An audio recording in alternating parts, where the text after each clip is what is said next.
Então vamos lá, né? Se vocês puderem abrir a Bíblia de vocês, Lucas capítulo 3, versículos 15, a gente vai ler até o 22. Mas antes eu vou, quando você vai abrindo aí, fazer uma breve introdução aqui, né? Obrigado, Elisângela. Nós, a partir do dia 6 de janeiro, né, nós ingressamos aí na estação da Epifania, né? Estação que é inaugurada ali na reflexão da visita dos magos ao Senhor Jesus. Né? E a estação da Epifania, nela nós celebramos o quê? A luz que brilhou para todas as nações. Não à toa a gente começa com o texto dos magos, porque são pessoas que não são judeus, que não sabiam, que não tinham conhecimento da lei do Senhor, mas que ao olhar para as estrelas perceberam ali um anúncio do rei dos judeus e vieram ali então prestar culto a ele. Então, olha que interessante. A estação da Epifania começa então com essa celebração daquele que é rei entre os judeus, mas que é celebrado entre os outros povos também. Então, nessa perspectiva, a gente então inicia uma série de exposições e textos que vão caminhar entre a manjedoura e a cruz, visando os milagres de Jesus e todas as situações em que a divindade dele ficou mais evidente. Né? Então a gente vai fazer uma caminhada entre situações em que a divindade de Cristo ela fica mais clara. E não à toa esses textos são escolhidos para esse período. Por quê? Porque epifania, a palavra epifania, quer dizer aparecimento ou manifestação. Então, não à toa, a gente escolhe textos que enfatizam o quê? A manifestação da divindade de Cristo, da sua identidade como Filho de Deus e Messias prometido ao povo de Israel.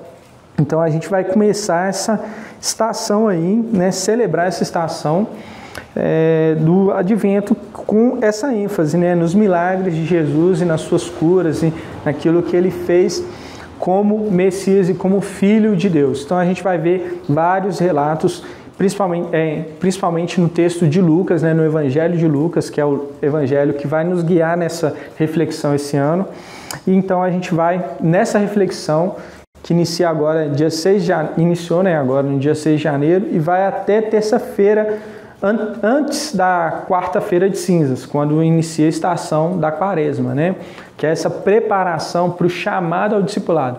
Então olha que interessante, a gente está numa estação em que a gente vai refletir sobre quem Cristo é, sobre a sua identidade como Messias, seus feitos, seus milagres, e nos preparando para o quê? Para essa chamada a uma vida que é guiada e permeada pela orientação do nosso Senhor Jesus Cristo. E é sobre essa reflexão, sobre essa perspectiva, na verdade, que nós vamos iniciar a reflexão de hoje.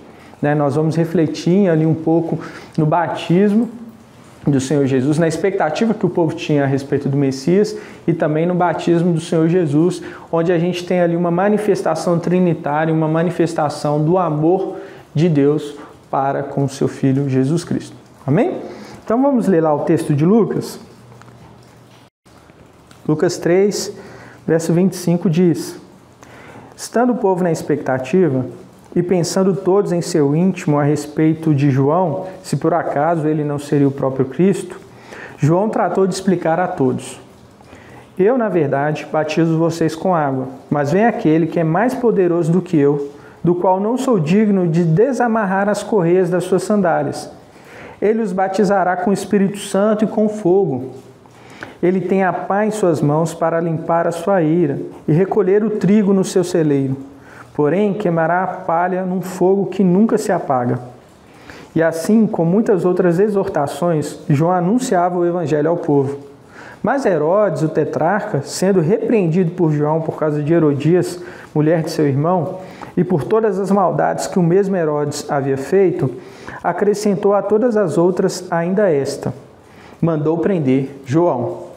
Verso 21. Ao ser todo o povo batizado, Jesus também foi batizado.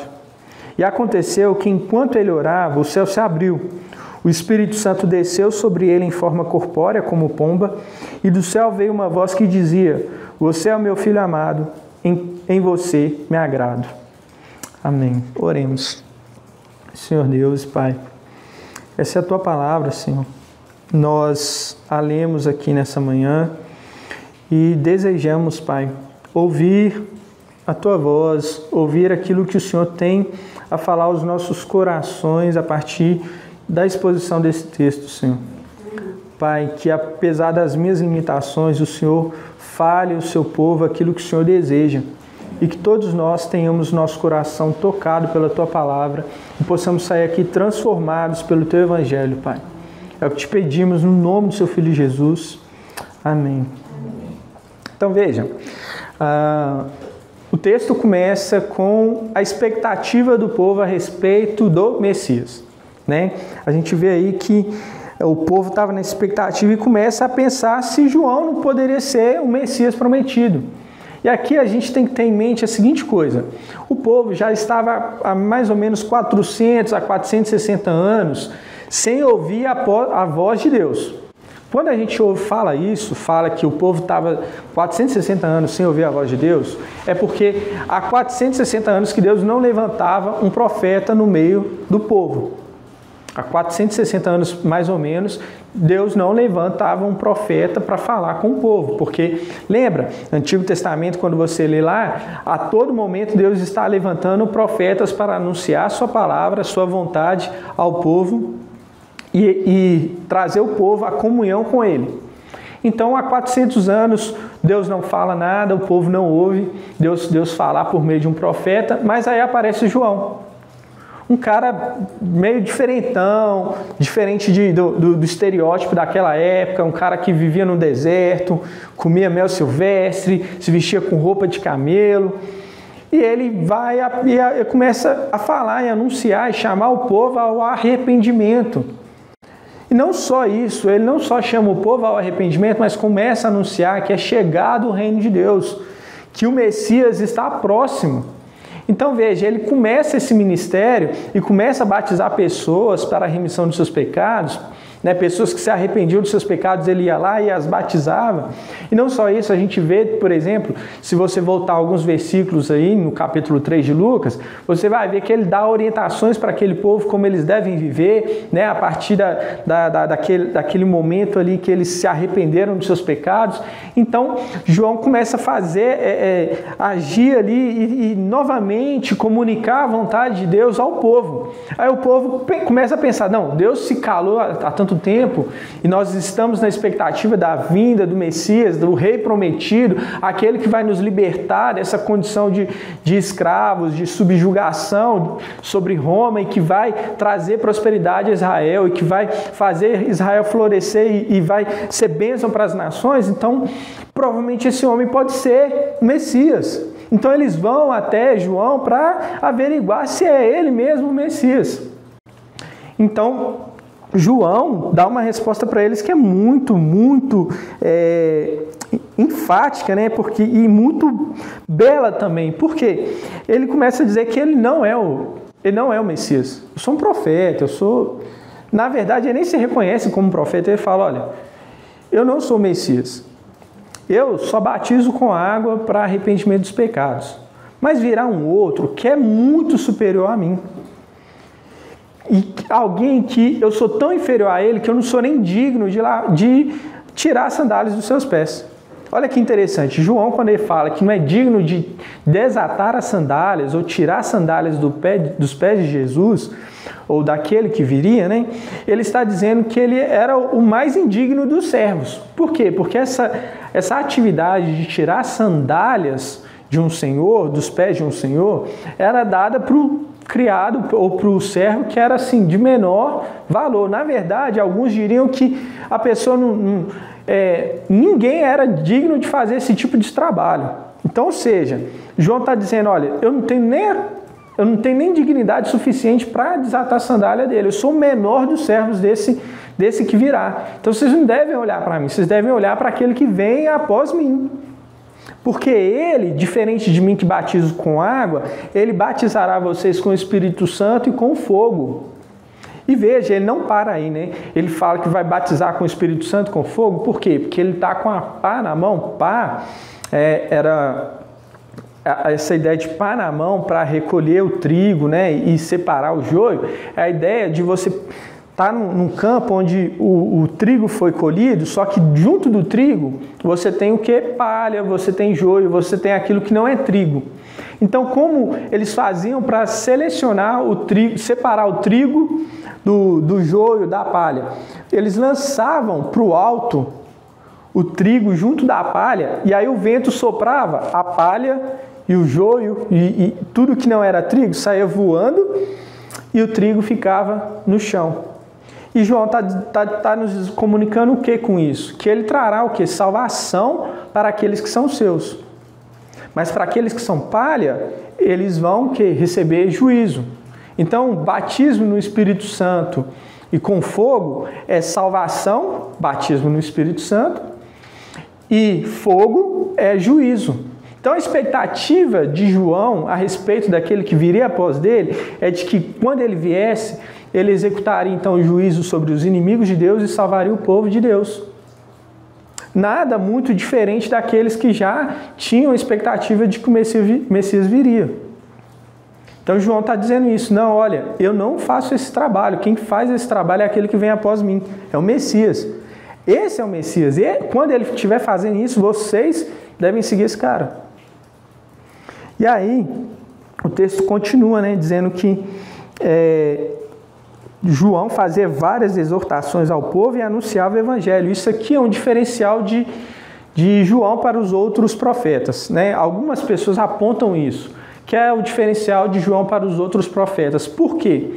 Porque quando ele começa a dar ênfase, né, o Lucas está dando ênfase que João anunciava as boas novas, é porque, diferente dos outros profetas que tinham a consciência de que estavam falando de algo que era muito futuro, muito distante deles, João tinha a consciência de que ele estava falando de algo que era muito próximo a ele, muito próximo à realidade dele. Alguém que realmente estava ali, prestes a aparecer assim que João concluísse o seu ministério, o seu trabalho. Então, quando ele começa a dar, Lucas está aqui dando ênfase que João anunciava as boas novas, muito provavelmente é porque João, diferente dos outros profetas, tinha consciência e anunciava para eles, olha, o profeta, o Messias prometido, ele vai vir. Ele está prestes a se manifestar, ele está prestes a aparecer. Creiam e confiem nisso.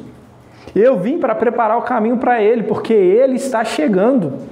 Então, diferente dos outros profetas que anunciavam de algo que era distante à realidade deles, João tinha consciência de que aquilo que ele estava fazendo iria se cumprir logo em seguida. A mensagem que ele estava anunciando, logo em seguida, se cumpriria. Então, não só isso, João, ele ainda, além de anunciar o evangelho e as boas novas, ele condenava a atitude pecaminosa dos governadores de sua época, a ponto dele ser preso por confrontar Herodes, numa relação que é assim, bizarra. É bizarra a relação que Herodes estava tendo com Herodias. Porque, além de Herodias ser ex-esposa do seu irmão, né, o que indica, na verdade, é que Herodes roubou a esposa do irmão dele. Sim, ela nem era uma ex-esposa mesmo, ele talaricou ela, entendeu? Herodias era sobrinha dele. Então, olha que relação bizarra, né, incestuosa, uma coisa abominável diante de Deus. E João não pôde se calar diante disso. Muito pelo contrário, o Lucas vai relatar que ele, além de confrontar essa situação em que Herodes estava se encontrando, ele denunciava todos os outros males que Herodes cometia como governador. E por isso ele foi preso. Mas antes disso, né, até esse momento, até o momento dele ser preso, ele passa por essa circunstância aqui de batizar o Senhor Jesus, que a gente encontra no relato aí do capítulo, do versículo 21, né? Que diz, ao ser todo o povo batizado, Jesus também foi batizado. E aconteceu que enquanto ele orava, o céu se abriu. Olha que interessante isso aqui, é só uma curiosidade que eu achei boa de trazer para a gente, para enriquecer a sua leitura das Escrituras. Lucas é o único dos evangelistas que enfatiza que Jesus orava. Em todos os momentos cruciais da vida de Jesus, Lucas faz um detalhamento de Jesus orando. É assim quando Jesus é batizado, é assim na escolha dos 12, na transfiguração, no ensino sobre oração. Lucas relata Jesus orando, né? E até mesmo antes da negação de Pedro. Ou seja, em momentos cruciais da vida de Jesus, Lucas faz questão de mencionar que Jesus estava orando, né? Isso deve nos ensinar muita coisa. Eu e você, quando abrimos a nossa Bíblia e vemos que o nosso Senhor gastava muito tempo em oração, nós nos devemos sentir constrangidos a orar também, a viver uma vida constante de oração, uma vida permeada dessa busca por Deus e nessa busca de orientação a Deus, nessa busca também de adequar os nossos desejos, os nossos anseios à vontade de Deus, porque oração é isso, não é para mover o coração de Deus, mas é para amoldar o nosso coração à vontade dele, alinhar as nossas expectativas com a vontade de Deus. Então veja, o nosso Senhor nos momentos cruciais da sua vida, Ele estava orando. Você e eu também devemos viver uma vida então de oração. Então quis trazer isso aqui para nos incentivar a essa vida de oração. E aí, de repente, enquanto Jesus orava, nós vemos o quê? O Espírito Santo descer sobre ele em uma forma corpórea como uma pomba. Isso aqui é muito importante. Não é que o Espírito Santo assumiu a forma de uma pomba. O pessoal viu uma pomba lá com penas e coisas do tipo. Não é isso. Ele assumiu uma forma que se assemelha, é como se eles vissem algo que parecia uma pomba, mas não necessariamente era uma pomba. Entendeu? Porque senão a gente gosta, né? Todos os filmes sobre Jesus mostram uma pomba lá batendo asa, né? Mas não é isso. É como uma forma de pomba. Ou seja, eles viram algo que se parecia, se assemelhava a uma pomba, mas que estava por cima de Jesus. E por que o Espírito Santo veio sobre Jesus? Vocês já pararam para pensar sobre isso? Vocês já se questionaram a respeito disso? Ao que tudo indica, é que Jesus estava sendo ali batizado pelo Espírito Santo. Doideira isso, né? Por quê? Nesse ato do Espírito de repousar sobre ele, de estar sobre ele, o Espírito Santo está anunciando que, tipo assim, estou capacitando ele para uma missão. Então, aquele que batiza no Espírito Santo foi batizado pelo Espírito. Olha que doideira isso. Interessante isso, né? Por quê? Porque o que está acontecendo ali é uma cerimônia solene. O que está acontecendo no batismo de Jesus é uma cerimônia solene. E nós vamos tratar um pouco a respeito disso mais para frente. Então, não bastasse o Espírito Santo vir e repousar sobre Jesus como uma espécie de batismo, uma capacitação de Jesus para realizar a sua obra, nós ouvimos uma voz do céu dizendo: esse é o meu Filho amado, em quem eu tenho prazer, em quem eu me comprazo, que me alegra o coração, que me traz prazer, que me traz alegria. Essa ideia de meu Filho amado ressoa muito a ideia do Salmo 2, principalmente o verso 7, né, que fala lá que hoje você é meu filho, eu te gerei, né? Lembra muito esse salmo, que é um salmo messiânico, que aponta para o Messias, o descendente de Davi, que herdaria o trono, que julgaria com retidão e com justiça todo o povo. Mas não só isso, quando ele continua com a sentença em quem eu tenho prazer, ele ressoa o texto de Isaías, capítulo 42, verso 1 principalmente, onde apresenta ali, onde o profeta anuncia ali o servo do Senhor, em que o Senhor se agrada nele, tem prazer nele.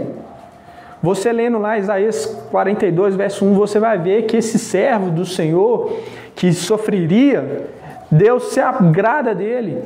É como se, de algum modo, Deus já estivesse ali dando umas pistas para o povo. Ó, esse é meu Filho amado, em quem eu tenho prazer. Esse momento ali do batismo do Senhor é uma testificação trinitária da identidade de Cristo. É a própria Trindade se manifestando ao povo, anunciando que aquele ser humano que eles estavam vendo ali, que tinha acabado de ser batizado e estava em oração, Ele é o Filho de Deus enviado. Ele é o Messias prometido. Ele é aquele que agrada a Deus porque realiza a vontade de Deus plenamente. Ele é o ser humano perfeito, mas ele é o Filho unigênito do Pai, ali manifestado em carne para todos os seres humanos. E aí, para a gente aprofundar na reflexão desse texto, porque eu quis esclarecer alguns pontos a respeito dele, mas agora trazer algumas aplicações, na verdade duas. A primeira diz respeito sobre as nossas expectativas com relação a Deus. A gente viu que o povo tinha uma expectativa a respeito do Messias, o próprio João tinha uma expectativa a respeito do Messias, e é sobre a expectativa de João sobre o Messias que eu quero refletir um pouco aqui com vocês. Porque veja, ele tinha essa expectativa de que o Messias traria salvação ao povo e juízo para os inimigos do povo e os inimigos de Deus. Só que em Mateus, no capítulo 11, a gente vê João se questionar a respeito da obra de Jesus. Vamos lá, vamos abrir o texto. Mateus capítulo 11, versos 2 ao 6.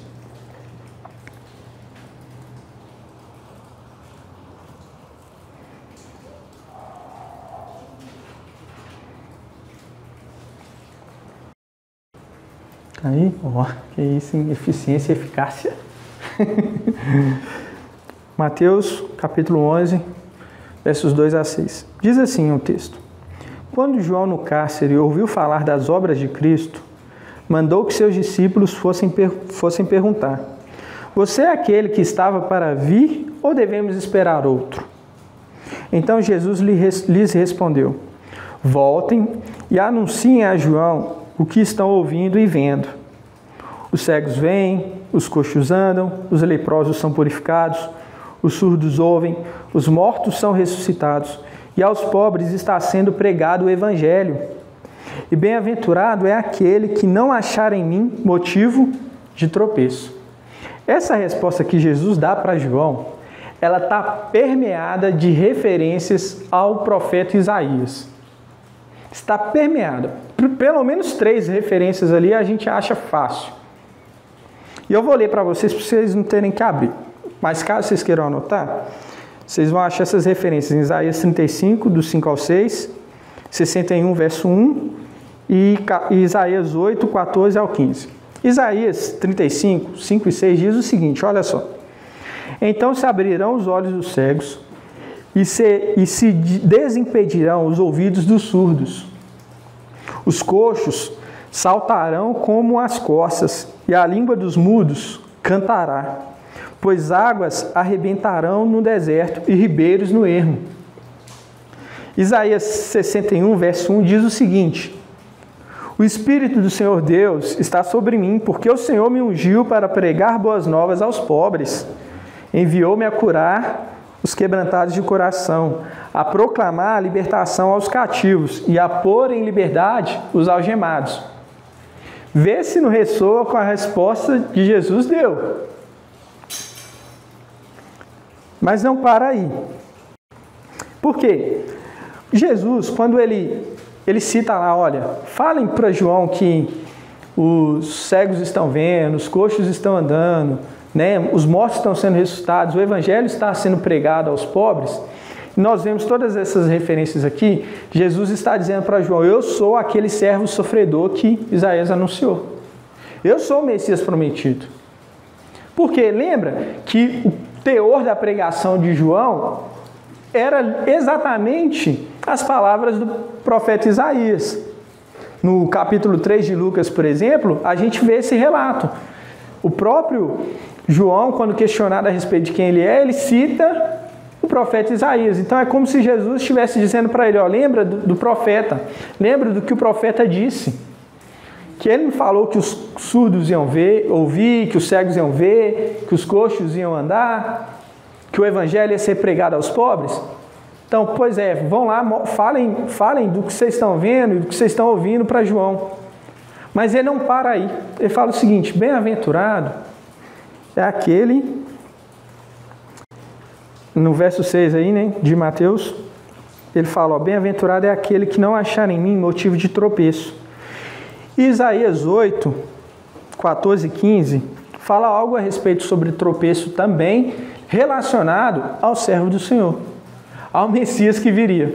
Olha que interessante o que diz lá, Isaías 8, 14 e 15. Ele será um santuário para vocês, mas será pedra de tropeço e rocha de ofensa às duas casas de Israel. Será laço e armadilha aos moradores de Jerusalém. Muitos deles tropeçarão, cairão e serão despedaçados, serão enlaçados e presos. Agora veja só, uma das profecias que eu li para vocês diz o seguinte, que além dos cegos verem, os coxos andarem, né, e ter essa série de milagres, o que? Os presos seriam libertos. E quando é que João manda eles perguntarem para Jesus se ele era realmente o Messias? É quando ele está preso por injustiça. Porque ele condenou as ações de Herodes, ele vai preso. Injustamente. Então pensa só. Poxa, eu anunciando o Messias, eu vi ele lá, eu batizei, eu vi aquela manifestação linda lá, testificando de que ele é o Filho de Deus, que ele é o Messias prometido. Eu testifiquei ao povo de que ele é o Messias. E agora eu estou preso e Herodes está lá. Ele está curando cegos, ele está curando os enfermos, ele está fazendo um monte de coisa, mas ele não vai me libertar do meu cativeiro, não? Ele não vai condenar os inimigos de Deus e os inimigos do povo? Quando é que ele vai executar juízo sobre Herodes? E aí, quando Jesus dá essa resposta para ele, manda essa resposta e termina dizendo, bem-aventurado é aquele que não tropeça em mim. Ele dando esse recado para João. João, eu sou o Messias prometido, mas eu não estou limitado às suas expectativas. Continue crendo naquilo que te foi confiado. Não, porque se você descrer disso, se você não confiar nisso, você vai estar aí se igualando àqueles que você tanto deseja que eu execute juízo. Porque quem não crê em mim é objeto do meu juízo.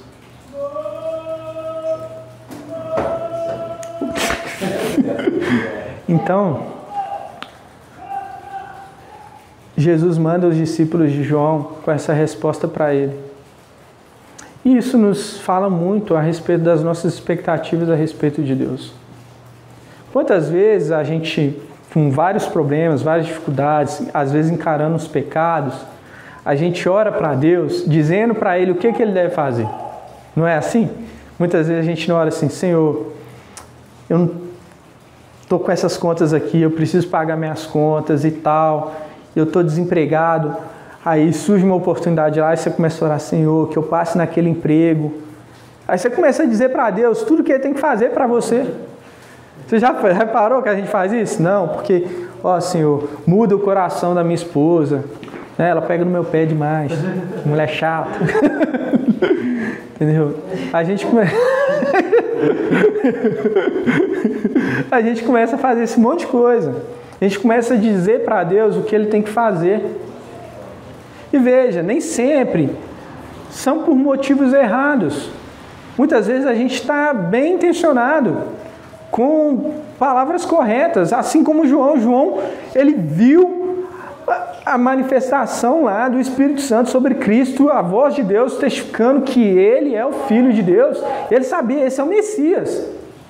Esse é o Messias.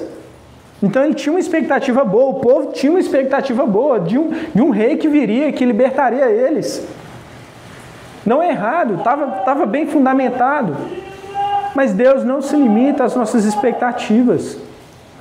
Porque realmente Ele prometeu um rei que viria, que cumpriria tudo isso, mas que sofreria antes.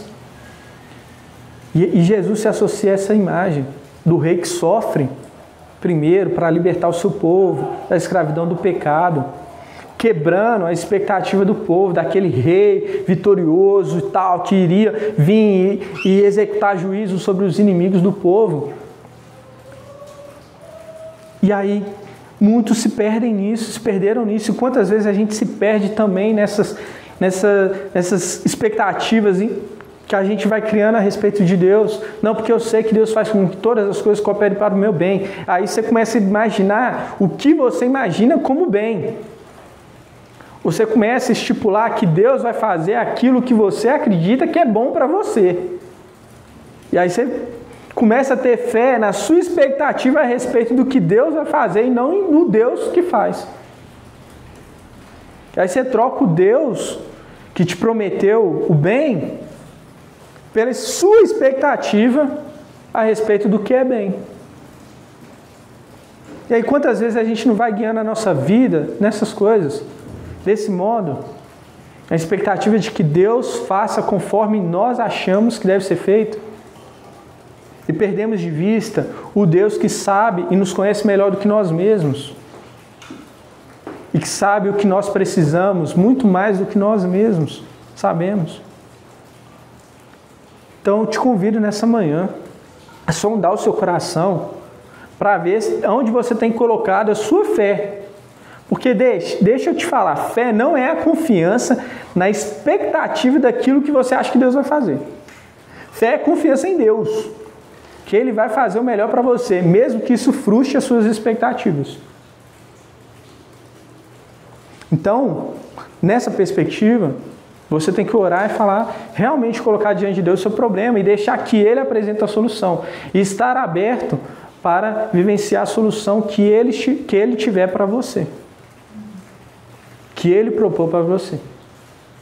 Não se limitar a suas expectativas a respeito dele. Porque aí você se frustra, aí você fala, não, Deus não está ouvindo minha oração. Ou você se culpa, né? Não, porque faltou fé. Não. É porque Deus sabe o que é melhor para você mesmo. A questão é, seu coração está alinhado com a vontade de Deus? Então, esse é o meu convite, é o primeiro convite que eu te faço nessa manhã. Largar a mão das suas expectativas e confiar em Deus. Estar disposto a viver aquilo que Ele tiver para você. Amém? E o segundo ponto, que diz mais respeito ao batismo do Senhor mesmo, é a resposta para a pergunta, por que Jesus se batizou? Por que foi preciso que Jesus se batizasse? Veja, eu falei que o batismo, ao que tudo indica, ele era uma cerimônia solene, em que Jesus estava ali assumindo para si a identidade com os pecadores, com o povo pecador. E Deus estava testificando que Ele era essa pessoa que realizaria essa obra. Como assim, Everton? Bom, Jesus, todos nós cremos, pelo testemunho dos evangelhos e tudo mais, que Ele não tinha pecado, correto? Ou alguém discorda disso? Então, quando Ele passa pelo batismo ali nas águas, que era um batismo para o quê? Remissão dos pecados, não era? Mas se ele não tem pecado, por que ele batiza então? Vocês já pararam para pensar nisso? Não faz sentido, né? Uma pessoa que não tem pecado passar por um batismo que é para arrependimento de pecados. Não faz sentido. Mas faz sentido se ao se batizar, Jesus está se colocando na posição do pecador. E talvez por isso Paulo diga que aquele que não tinha pecado se fez pecado por nós, para que nele fôssemos feitos justiça de Deus.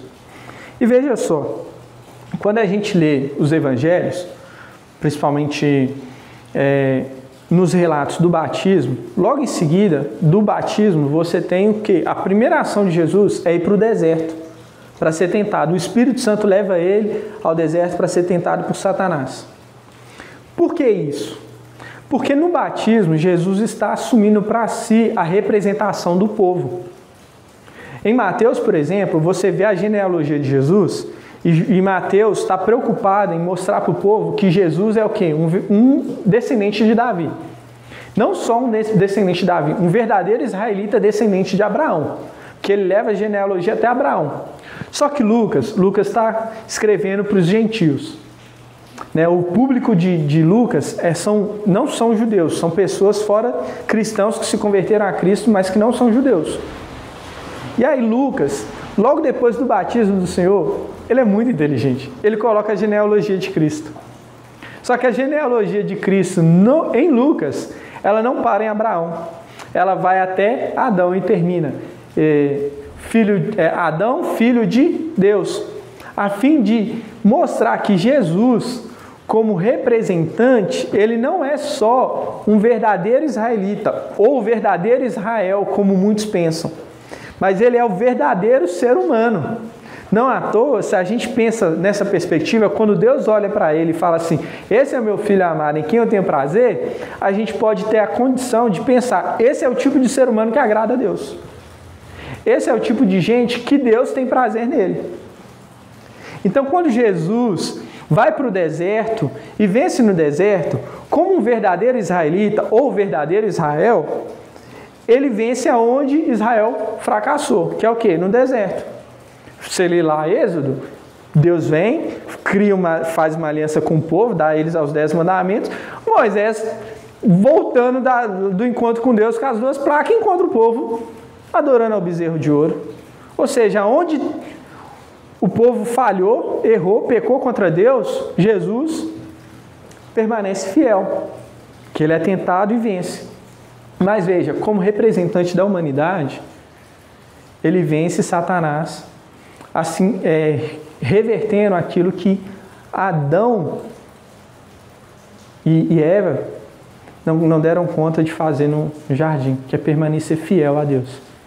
Então, enquanto no jardim Adão e Eva pecaram e rejeitaram e deixaram se enganar pela serpente, Cristo no deserto permanece fiel, permanece temente a Deus, não se deixa enganar pela serpente e vence a serpente, vence a tentação no deserto. Como que conquistando para nós aquilo que nós não conseguiríamos por nós mesmos.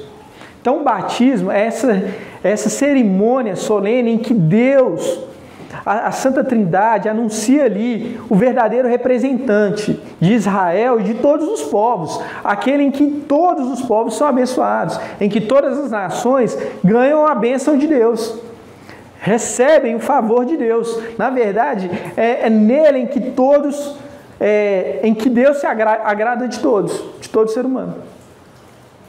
Não à toa, a partir do momento em que nós confiamos em Cristo, nós depositamos nele a nossa confiança, a nossa fé, crendo que sim, ele era o nosso representante e toda a sua vida, culminando na sua morte e ressurreição, é uma vitória que ele conquistou para todos nós. Então, quando a gente deposita a nossa fé que ele conquistou essa vitória para nós, como nosso representante, nós recebemos nele todas as bênçãos que ele tinha, como filho. Então veja, nessa perspectiva, ele como aquele que vence o pecado, ele agora pode nos habilitar a vencer o pecado também. E não só isso, porque não para aí. Ele vence a morte e anuncia que também venceremos a morte. Mesmo que ainda passemos pela morte, até que ele volte, não morreremos eternamente. Então, em Cristo, ele reverte. Ele reverte. Por quê? Porque lembra lá, Gênesis 2,17? Fala o seguinte, que aquele que comesse do fruto, do conhecimento do bem e do mal, certamente morreria. E aí Adão e Eva vão lá e comem do fruto do bem e do mal. Só que aí, o que acontece? Continua vivo. Às vezes a gente lê para esse texto e fala assim, pô, tem uma incoerência aqui, eles continuaram vivos. Mas está todo mundo morrendo até hoje. Você já nasce morrendo. A questão é, quanto tempo você vai viver, né? Quanto tempo você tem até que a sua morte chegue? Porque me parece que o plano de Deus não era que nós morrêssemos. O que Deus deseja para nós é que tenhamos vida plena e eterna para Ele. Com Ele, né, na verdade. E aí, a gente vê, então, Cristo revertendo essa situação. E o batismo é esse momento em que Ele inicia esse processo de reverter toda a obra feita pelo homem a partir de Adão. Aquele homem que falhou, que pecou, que se deixou levar pela serpente, que rejeitou a palavra de Deus e ficou com o engano da serpente, Cristo fica com a palavra de Deus, porque é isso. A serpente vem e fala assim, ó, se você prostrado me adorar e tal, eu vou te dar todos os reinos. E Jesus fala, não, olha, só Deus adorarás.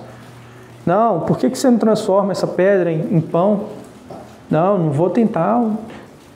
Entendeu? Então Jesus vai ali, permanecendo com a palavra de Deus e rejeitando o engano da serpente, o engano de Satanás, revertendo a obra que Adão fez, revertendo, os efeitos daquilo que Adão fez, iniciando essa nova era, esse novo tempo em que a humanidade pode viver uma vida conforme a vontade de Deus.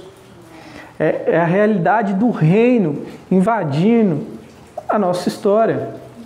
Cristo batizado, Deus falando, esse é o meu filho amado, em quem eu tenho prazer, é Deus anunciando para nós essa nova realidade de ser humano que pode agradar a Deus. É certeza de que você e eu podemos viver uma vida que agrade a Deus, mesmo que ainda não plenamente, mas já. Essa é a realidade do reino. Toda vez que nós vemos nos evangelhos a palavra reino de Deus, que é chegado o reino de Deus, vem a nós o teu reino, a gente tem que ter essa compreensão do já, mas ainda não. Sabendo que Cristo inaugurou essa realidade em que Deus já habita no meio dos seres humanos, dentro dos seres humanos pelo Espírito Santo, mas ainda não plenamente. Em que já podemos viver segundo a vontade de Deus, mas ainda não plenamente. Porque ainda há um último inimigo a ser derrotado, a ser posto sobre os pés de Cristo, que é a morte. Que Ele vai reverter a obra dela finalmente. Mesmo que a gente já possa experimentar a nova realidade, podemos ter confiança de que não morreremos eternamente. Que a morte para nós, para os cristãos, é simplesmente uma transição de uma realidade para outra, onde habitaremos diante de Deus. Mas chegará um momento em que cessará esse drama, esse corte, esse brusco que a gente vive na nossa vida, esse corte brusco que a gente vive, que é a morte, que traz tanta dor e tanto sofrimento. Agora veja, se eu tenho certeza que Cristo venceu a morte e que porque Ele venceu a morte, eu posso vencer a morte também, que outra coisa pode te abater? Que outra coisa pode tirar a sua paz? Se a morte é o pior de todos os inimigos que nós temos em vida, ou alguém discorda disso? A morte é a dor, é o ápice da dor, é o ápice do sofrimento. Então, se o maior inimigo, se o maior sofrimento que o ser humano pode ter, que é a morte, já foi vencido, a derrota dele já foi declarada por causa da obra de Cristo, que representava você e eu, a gente então não precisa temer mais nada. Mas veja, eu sei que ainda a gente sofre com alguns temores. A gente se deixa viver ansioso, temeroso, por causa de várias coisas. Então, nessa manhã, eu quero te convidar a olhar para o Cristo batizado, que Deus fala, esse é o meu Filho amado, em quem eu tenho prazer, e saber que Ele fazia o que Ele fez, na verdade, por você e por mim, tudo aquilo que nós éramos incapazes de fazer. E que no batismo dele, Ele estava assumindo o meu e o seu lugar. Ele estava se identificando conosco, se colocando na posição de pecador, para que você e eu pudéssemos ter justiça mediante a fé nele. Pudéssemos ser o tipo de pessoa que Deus olha para nós e fala assim, esse é o ser humano em quem eu me agrado. E pudéssemos ter fé e confiança de que nada pode nos impedir ou nos separar do amor de Deus. Porque o Filho amado de Deus realizou tudo o que era necessário para que nós pudéssemos experimentar do amor de Deus. E se somos filhos de Deus por adoção, mediante a ação do Espírito Santo na nossa vida, nós podemos viver então em paz e segurança, crendo que um dia veremos Deus face a face. E que essa realidade de angústia, de dor e desespero, vai passar. mas que já podemos experimentar aqui e agora da paz que experimentaremos na eternidade. Uma vida diante de Deus. Amém? Batismo é isso. É Jesus assumindo o meu e o seu lugar e anunciando que podemos ser filhos de Deus e podemos experimentar do amor de Deus em nossas vidas. Amém?